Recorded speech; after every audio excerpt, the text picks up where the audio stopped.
Hello students, आज हम लोग क्लास 12th फिजिक्स की फर्स्ट यूनिट इलेक्ट्रोस्टैटिक्स को पढ़ने जा रहे हैं।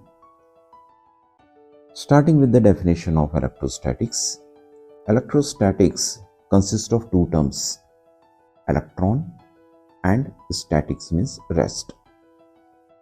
It's a branch of physics deals with electrical charges at rest. Coming to the topic, electrical charges. Electrical charges are the properties of matter by virtue electrical and other related effects are produced.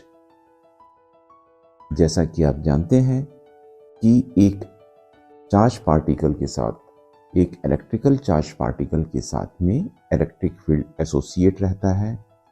वैसे ही जब ये charge motion पर होता है तो आपको current मिलता है, साथ ही साथ आपको मैग्नेटिक फील्ड भी मिलता है। There are two kinds of charges, one is positive and another is negative charges.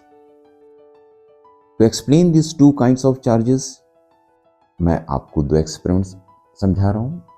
पहले एक्सपेरिमेंट में हम एक ग्लास रॉड लेंगे और इस ग्लास रॉड को आप सिल्क क्लॉथ से रब करिए। रब करने के बाद ग्लास रॉड को आप एक स्ट्रिंग के साथ हेल्प से सस्पेंड कर दीजिए। अब गोल्ड लीफ इलेक्ट्रोस्कोप से आप चार्ज का यदि टेस्ट करते हैं तो आपको ये पता चलता है कि इस ग्लास रॉड में पॉजिटिव चार्जेस प्रेजेंट हैं और सिल्क क्लॉथ में नेगेटिव चार्जेस प्रेजेंट होते हैं। अब प्रश्न ये उठता है कि इलेक्ट्रॉन्स या नेगेटिव चार्जेस इस सिल्क क्लॉथ में कैसे आए, ग्लास रॉड में पॉजिटिव चार्जेस कैसे आए। Glass rod consist of number of atoms और एक एटॉमिक स्ट्रक्चर में आपको मालूम है कि एक एटम्स में न्यूक्लियस होता है जिसमें प्रोटॉन्स एंड न्यूट्रॉन्स होते हैं। अराउंड दिस न्यूक्लियस ऑर्बिट्स होते हैं और इन ऑर्बिट्स में इलेक्ट्रॉन्स रिवॉल्व करते हैं। क्योंकि इलेक्ट्रॉन्स निगेटिवली चार्ज होता है, प्रोटॉन पॉजिटिवली चार्ज होता है और एक एटम में नंबर ऑफ प्रोटॉन्स और नंबर ऑफ इलेक्ट्रॉन्स दोनों ही इक्वल होते हैं। इसकी वजह से टोटल चार्ज 0 हो जाता है। तो एटम्स आर इलेक्ट्रिकली न्यूट्रल। अब यदि एक ग्लास रॉड को सिल्क क्लॉथ से हम जब रब करते हैं तो ग्लास के जो एटम्स हैं उस एटम्स में से इलेक्ट्रॉन्स डिटैच हो जाते हैं क्योंकि वह एनर्जी रिसीव करते हैं। और इलेक्ट्रॉन कहाँ ट्रांसफर होते हैं? सिल्क क्लॉथ में।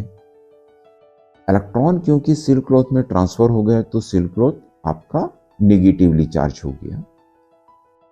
ग्लास रॉड के जो एटम्स हैं इलेक्ट्रॉन्स को रिलीज कर रहे हैं। अब क्योंकि यहां से इलेक्ट्रॉन्स निकल रहा है तो डेफिशिएंसी ऑफ नेगेटिव चार्जेस के कारण हम जानते हैं कि वहां पॉजिटिव चार्ज आएगा। यही वजह है कि जो ग्लास रॉड है वो पॉजिटिवली चार्ज होता है और सिल्क क्लॉथ नेगेटिवली चार्ज होता है। एक और एक्सपेरिमेंट आपको मैं बतलाना चाहूंगा जिसमें कि एक एबोनाइट रॉड को यदि हम फर के सहारे रब करते हैं तो फर से जब रब किया जाता है तो एबोनाइट रॉड में नेगेटिव चार्जेस और फर में पॉजिटिव चार्ज आते हैं। यहां पर अब आप आंसर कर सकते हो कि एबोनाइट रॉड क्यों नेगेटिवली चार्ज हुआ।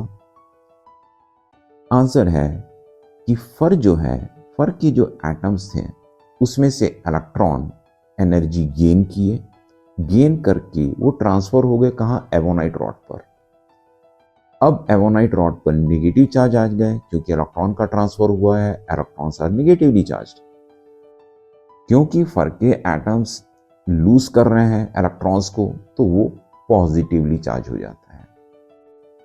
ऑलवेज रिमेंबर, जितने इलेक्ट्रॉन्स ट्रांसफर होते हैं उतने ही पॉजिटिव चार्जेस फर में आ रहे हैं। So total charges always remains constant, charges are conserved. यदि 10 इलेक्ट्रॉन ट्रांसफर होंगे एबोनाइट रॉड पर तो 10 चार्जेस फर में प्रोड्यूस होंगे। तो यहाँ पर मैंने 2 एक्सपेरिमेंट्स आप लोगों को बताए, जिसमें कि नेचर ऑफ चार्ज को जानने के लिए आपने गोल्डी फेरेक्टोस्कोप को यूज किया।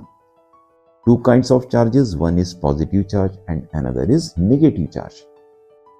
So फर्स्ट सेशन आपका फिनिश होता है। सेकंड लेक्चर्स के लिए फिर से मिलेंगे हम लोग। Bye bye. जल्दी मिलते हैं नेक्स्ट वीडियो में। वीडियो को लाइक, शेयर एंड सब्सक्राइब करना ना भूलें।